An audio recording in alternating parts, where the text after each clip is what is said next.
Hello दोस्तों, जय माता दी। मेरा और मेरे यस म्यूजिकल ग्रुप में आप सभी का बहुत बहुत स्वागत है। तो मैं बहुत ही प्यारा चुटकुला गीत लेके आए हैं। जैसा होगा आप लोग कमेंट में ज़रूर बताइएगा। जिया जरी गई हमार तीन जनी से, हो जिया जरी गई हमार तीन जनी से। तीन जनी से पिया तीन जनी से, जिया जरी गई हमार तीन जनी से। अरे सासू ननदिया जेठान रानी से, जिया जरी गई हमार तीन जनी से। अरे सासू ननदिया जेठान रानी से, जिया जरी गई हमार तीन जनी से।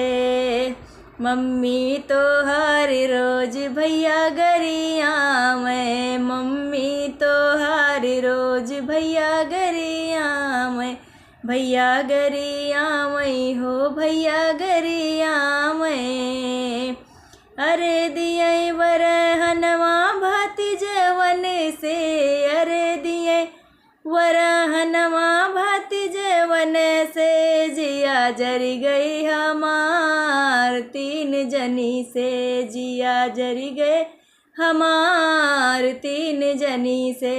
अरे सासू ननदिया जेठान रानी से, जिया जरी गई हमार तीन जनी से। भाभी तोहार खाली हुक्मो चलावे, भाभी तोहार खाली हुक्मो चलावे, हुक्मो चलावे सैया हुक्मो चलावे।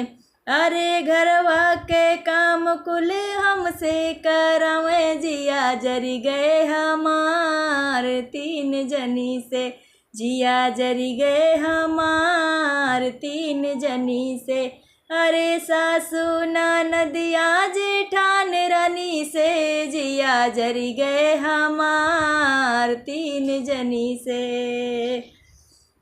बहिनी तोहार पिया बहुत लड़ाकू, बहिनी तोहार सैया बहुत लड़ाकू, बहुत लड़ाकू हो बहुत लड़ाकू।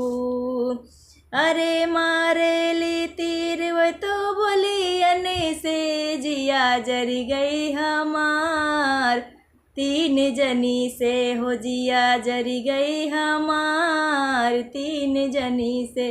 अरे सासू ननदिया जेठान रानी से, जिया जरी गई हमार तीन जनी से, जिया जरी गई हमार तीन जनी से।